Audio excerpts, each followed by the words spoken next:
Acts chapter 3 దగ్గరికి రండి. అపోస్తుల కార్యములు 3వ అధ్యాయం దగ్గరికి వస్తే మొదటి వచనాన్ని చదవండి ఒకసారి. అపోస్తుల కార్యముల గ్రంథం 3వ అధ్యాయం మొదటి వచనం చదువుతున్నాం. పగలు 3 గంటలకు ప్రార్థనా కాలమున పేతురు గారు మరియు యోహాను గారు దేవాలయమునకు ఎక్కి వెళ్ళుచుండగా, దేవాలయానికి ఏం చేస్తారంట వాళ్ళు? ఏమండి, ఇక్కడ ప్రాక్టికల్గా ఎన్ని ప్రాబ్లమ్స్ ఉన్నాయో చూడాలంటే, మొట్టమొదటిగా పగలు 3 గంటల వేళ అంటే మధ్యాహ్నం అన్నమాట. అది కదా, మధ్యాహ్నం 3 గంటలకి. మధ్యాహ్నం 3 గంటలకి మన పరిస్థితి ఎలా ఉంటుంది చెప్పండి? 1 గంటన్నరకో 2 గంటలకో లంచ్ చేసిన తర్వాత మనం ఒక ఊహా ప్రపంచంలో ఏం చేస్తూ ఉంటాం? విహరిస్తూ ఉంటాం. కొంతమంది ఆఫీసుల్లో ఉన్నవాళ్ళు కూడా మొత్తం ఆ టేబుల్ మీద ఉన్నవన్నీ కూడా ప్రక్కకి నెట్టేసి, ఏమండి పెద్ద ఆఫీసర్ గారు వస్తే కొంచెం లేపండి అని ఆ టేబుల్ మీద ఏం చేస్తుంటారు, కొంతమంది నిద్రపోతూ ఉంటారు. డైలీ వర్క్ చేసేవాళ్ళు కూడా, కొంతమంది టాపింగ్ మేస్త్రీలు అలాంటి వాళ్ళు, ఎవరైనా డైలీ పని చేసేవాళ్ళు కూడా కొంచెం మధ్యాహ్నం భోజనం చేసిన తర్వాత అక్కడ ఒక కంకర కొట్టు ఉంటే దాని మీద ఏం చేస్తారు, చాలామంది పడుకుంటారు కాసేపు. మధ్యాహ్నం అనేది కొంచెం టెంప్టింగ్ టైమే నిద్రపోవడానికి. కానీ యోహాను గారు పేతురు గారు చెప్పండి ఏం చేశారట? వాళ్ళు దేవాలయానికి వెళ్ళడానికి నిర్ణయించుకున్నారు. Unusual time. It was a hard time, it was a difficult time. కష్టతరమైన సమయం అయినప్పటికీ కూడా వారు ఆ సమయంలో దేవుని మందిరానికి. చూడండి, కొన్నిసార్లు మన భక్తి జీవితం ఎలా ఉంటుందంటే, మనకన్నీ బాగున్నప్పుడు మందిరానికి వెళ్ళడం పెద్ద కష్టమేం కాదు కదా, ఈజీగా వచ్చేస్తాం.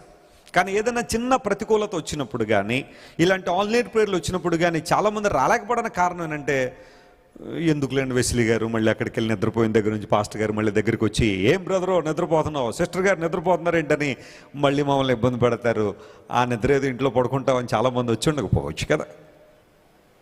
కొంచెం ఎండలు ఎక్కువ ఉన్నాయని కూడా దేవుని మందిరానికి కొంతమంది రావడానికి సాహసం చేయరు. ఎందుకోసం అంటే ట్యాన్ అయిపోతున్నారండి అన్నారు కొంతమంది. చెప్పండి, ఏమైపోతారట? ఇంక ఏ పనికి ట్యాన్ అవ్వరాళ్ళు, మందిరానికి వచ్చేటప్పుడు మాత్రం ట్యాన్ అయిపోతున్నానండి. మా ఆయన గారిని మాయిశ్చరైజర్ కొనమంటే కొనట్లేదండి, అందును బట్టి ఎండల్లో కష్టం లేండి. పోనీ వర్షాల్లో వస్తుందంటే జలుబు వచ్చేస్తుందండి, చలిలో వస్తామంటే వణికేస్తున్నానండి, స్వెటర్ లేదండి. ఇలాంటి ఎన్నో కారణాలు. ప్రతికూలత ఏదైనా ఒక చిన్న కారణం దొరికినా చాలు మనకి ఎన్ని వారాలు వాడుకోవడానికి నేను సిద్ధపడతాం. కానీ these people they were going to the temple in unusual time. And let me tell you, unusual టైంలో దేవుని సన్నిధిలోకి వచ్చే వాళ్ళు దేవుడు ఎక్కువగా ఆశీర్వదిస్తాడు. స్తోత్రం చెప్పండి, hallelujah. Miracles will happen through them. Amen. వారి ద్వారా అద్భుతాలు జరుగుతాయి, ఆశ్చర్యకారాలు జరుగుతాయి. ఎప్పుడైనా నీకు ప్రతికూలత బాగా ఎక్కువ ఉందా, ఆ టైంలోనే దేవుని ముందర రావడానికి ప్రయత్నం చేయి. ఖచ్చితంగా నీ జీవితంలో అద్భుతాన్ని చూస్తావు, ఆశ్చర్యకారాలు చూస్తావు. కచ్ అనే డిస్టిక్లో చాలా సంవత్సరాల క్రితం గుజరాత్లో భయంకరమైన భూకంపం వచ్చింది. ఆ భూకంపం మామూలు భూకంపం కాదు. భారతదేశ చరిత్రలో అలాంటి కఠినమైన భూకంపం ఇంతకుముందు ఎప్పుడు రాలేదని అంటారు. చాలా భయంకరమైన భూకంపం. కచ్ డిస్ట్రిక్ట్ మొత్తం స్మాష్ అయిపోయింది. అయితే ఆ రోజు ఆదివారం ఆ భూకంపం వచ్చిన సమయం, ఆ కచ్ డిస్ట్రిక్ట్లో ఉన్న సంఘాలే చాలా తక్కువ. గుజరాత్లో ఆ కాలంలో సంఘాలు చాలా తక్కువ, అంత ఈజీగా సంఘాలు పెట్టించేవాళ్ళు కాదు. అయితే చాలామంది ఆదివారం అట ఉదయకాలమే దేవుని సన్నిధిలోనికి రావాలని కొంతమంది దేవుని మందిరాల్లోకి వస్తే, ఇది నేను చెబుతున్న సొంత మాటలు కాదు, ఆ కచ్ డిస్టిక్లో వచ్చిన భూకంపంలో కొన్ని వేల మంది ప్రజలు ప్రాణాలు కోల్పోయారు. కానీ మందిరాల్లో ఉన్నవారు మాత్రం బతికారట. దేవుని నామమున స్తోత్రం చెప్పండి, హల్లెలూయా.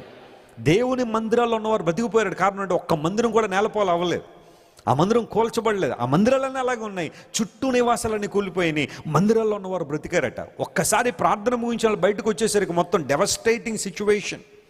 ఒక మాటలో చెప్పాలంటే నాశనం అనమాట. అదంతా కూడా చూసి చాలామంది ఉదయకాలమే దేవుని మందిరాల్లోకి వచ్చిన వాళ్ళందరూ చాలామంది సేవ్ అయిపోయారు. ఎందుకు ఈ మాట చెబుతున్నానంటే, ప్రతికూలత వచ్చినప్పుడు పగలు 3 గంటల వేళ వారు దేవుని మందిరానికి వస్తూ ఉన్నప్పుడు జరిగిన అద్భుతం ఇది. అయితే ఆ సందర్భంలో మందిరం రావడం అని కాదు, అక్కడ ఇంకో మాట ఉంది. వారి దేవాలయానికి ఏం చేస్తున్నారట? ఇప్పుడు రావడం ఒకటి ఎత్తి అయితే, ఇప్పుడు ఎక్కమంటే ఎవరు ఎక్కుతారు చెప్పండి? ఆ సమయంలో ఎన్ని 150 మెట్లు ఉన్నాయా? మా వల్ల కాదులేండి, ఏదో మందిరం పక్కనంటే వచ్చేసాం. కానీ ఇప్పుడు అన్ని మెట్లు ఎక్కమంటే ఎక్కడ? మళ్ళీ అది ఎక్కడో అదొక కష్టతరమైన పరిస్థితి. పేతురు యోహాను గారు లెట్స్ గో, లెట్స్ ప్రే, ప్రార్థన చేయడానికి అనే మాట అక్కడ రాయబడింది. పేతురు యోహానుల యొక్క అజెండా, వారికి ఆబ్జెక్టివ్ టు ప్రే, ప్రార్థన చేయడానికి. వాస్తవానికి వీళ్ళిద్దరూ కూడా అద్భుతమైన బోధకులే, అద్భుతమైన సేవకులే. అప్పటికే పేతురుకు చాలా అమోఘమైన పేరు వచ్చేసింది. ప్రసంగాలు చేస్తుంటే 3,000 మంది ప్రభువుని అంగీకరిస్తూ ఉన్నారు. పేతురు గారి పేరు మారుమవుతున్న ఆ సమయంలో ఇంక నేను ఎందుకే ప్రార్థన చేయడానికి అనలేదు.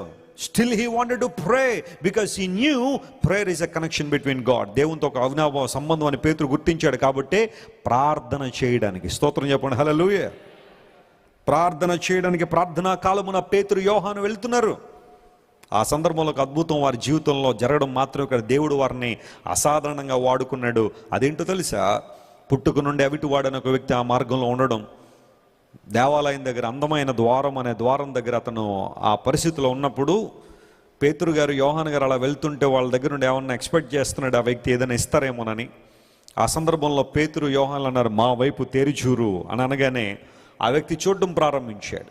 బహుశా అతను ఏం ఎక్స్పెక్ట్ చేస్తుండొచ్చు, వెండి బంగారాలు ఏమైనా గట్టిగా ఉన్నాయేమో. పేతురు యోహాను గారి దగ్గర బాగా ఫేమస్ అయ్యారు, బాగా డబ్బులు గట్టిగా వచ్చుంటే వీళ్ళ దగ్గర మనకేదో హెల్ప్ చేస్తారన్నట్టుగా ఆ వ్యక్తి చూస్తుంటే పేతురు అన్నాడు, నువ్వు ఆశిస్తున్నవేవో మా దగ్గర లేవు, కానీ మా దగ్గర ఉన్న ఒకే ఒక ఆయుధం యేసయ్య నామం. Hallelujah. The name of Jesus is our weapon, the name of Jesus is our wisdom. దేవుని యొక్క నామమే మా ఆయుధం, దేవుని యొక్క నామమే మా జ్ఞానం, దేవుని యొక్క నామమే మా చేతిలో ఉన్న ఆయుధం అని వారు యేసయ్య నామం పేరట చెప్పండి ఆ వ్యక్తిని ఏం చేశారు? నడిపించినట్టుగా లేఖనాల్లో మనం చూస్తున్నాం. కేవలం నడవడం మాత్రమే కాదు, ఈ వ్యక్తి లేచి గంతులేసుకుంటూ దేవుని మందిరంలోకి వచ్చేసాడని బైబిల్లో రాయబడింది. వీళ్ళు వెళ్తూ ఒక అసాధారణ పరిస్థితుల్లో ఉన్న వ్యక్తిని దేవుని మందిరాన్ని తీసుకొచ్చారు. స్తోత్రం చెప్పండి hallelujah. What a wonderful men of God. వారు వెళ్తూ ఒక రాలేని వ్యక్తిని, నడవలేని వ్యక్తిని దేవుని మందిరంలో తీసుకొచ్చారు. వాళ్ళు ప్రార్థన అనేక మందిని ప్రభు దగ్గరికి తీసుకురావడానికి ఉపయోగపడుతుంది. హల్లెలూయా. పేతురు యోహానుల ప్రార్థన జీవితం అంత గొప్పది. యేసు నామములో ఉన్న శక్తిని వారు ఎరిగారు. ఆ నామములో అద్భుతాలు జరుగుతాయని గుర్తించారు. యేసయ్య నామంలో అపరిమితమైన శక్తి ఉంది. నమ్మిన వారు దేవుని స్తోత్రం చెప్దాం hallelujah. When you pronounce the name of Jesus, demons will flee. నువ్వు దేవుని నామాన్ని ప్రకటించినప్పుడు, యేసు నామాన్ని ఉచ్చరించినప్పుడు దురాత్మలు ఏం చేస్తాయి చెప్పండి? పరుగులు పడతా ఉంటాయి. ఇంక మరి ఏ నామంలో వాడికి పెద్ద భయం లేదు కదా. ఏ నామంలో దురాత్మలు పరిగెట్టవు, కానీ యేసుక్రీస్తు ప్రభు నామాన్ని ఉచ్చరించగలిగితే దురాత్మలు పరిగెడతాయి. ఓ పాట మనందరం పాడుతున్నాం, in the name of Jesus through the blood of Jesus we have the victory. In the name of Jesus through the blood of Jesus demons will flee. యేసు ప్రభు నామ ఉచ్చారణలో దురాత్మలు పరుగులు పెడుతున్నాయి. ఆయన నామం ఉన్న శక్తి అంత గొప్పది. చాలామంది కొంతమంది దురాత్మలు బట్టి వాళ్ళని తీసుకొస్తున్నారు. ఆ టాపిక్ ఎక్కువగా నేను డిస్కస్ చేయను, కానీ ఇప్పుడు ఆయా సందర్భాల్లో తీసుకొస్తుండే. మా తల్లిదండ్రులు ఇద్దరు కూడా ప్రార్థన చేస్తుండేవారు. అవి తీసుకొచ్చినప్పుడు పరుగులు పడుతూ ఉండేవి. ప్రార్థన చేస్తూ మా నాన్నగారు అనేవారు, యేసు నామం అనగానే ఆ నామం మాత్రం ఉచ్చరించకుండా నాకు భయం వేస్తుంది అనేవి. ఆ నామం మాత్రం మాట్లాడద్దు, నాకు ఈమె కావాలి, ఈ వ్యక్తి కావాలి, ఆ నామాన్ని మాత్రం ఉపయోగించకండి అని ఆ దురాత్మలు మాట్లాడుతున్న సందర్భాలు చూస్తూ ఉంటే, యేసు నామము అనే మాట అనగానే అవి పరిగెడుతూ ఉండేవి దురాత్మలు. కొన్నిసార్లు మన జీవితాల్లో క్రీస్తు ప్రభు నామం యొక్క శక్తిని గుర్తెరగలేకపోతున్నాం. There is power, immense power in the name of Jesus. And Peter and John knew the power of God in that name and they pronounced it. యేసు నామము. హల్లెలూయా. మా అమ్మగారు చెప్తుండారు చిన్నప్పుడు మాకు, మీకు ఏదైనా కష్టం వస్తే, ఇబ్బంది వస్తే ముందు యేసయ్యని పిలవండి అనేవారు. మమ్మీ డాడీ అని అనకుండా ముందు యేసయ్యా అని అనమనేవారు. ఎందుకోసం? మేము ఎక్కడో దూరంగా ఉంటామేమో, కానీ ప్రభు మీకు ఎప్పుడు దగ్గరగానే ఉంటాడు. ఆయన పిలవండి, ఆయన మీకు సహాయం చేస్తాడు. యేసయ్య నామంలో శక్తి ఉంది. నడవలేని ఒక వ్యక్తిని వారితో పాటుగా దేవుని మందిరంలో తీసుకెళ్లారు. వాళ్ళు ఒక వ్యక్తి జీవితంలో ఒక అమూల్యమైన మార్పును తీసుకురాగలిగారు. They were able to bring a transformation in somebody's life through their prayer life. వారి ప్రార్థనా జీవితం ద్వారా ఒక మార్పును ఒక వ్యక్తి జీవితంలో తీసుకురాగలిగారు. పేతురు ప్రార్థనలో నలిగాడు, ప్రార్థనలో ఎదిగాడు, కాబట్టి అతని ద్వారా దేవుడు అనేక అద్భుతాలు అక్కడ జరిగించారు.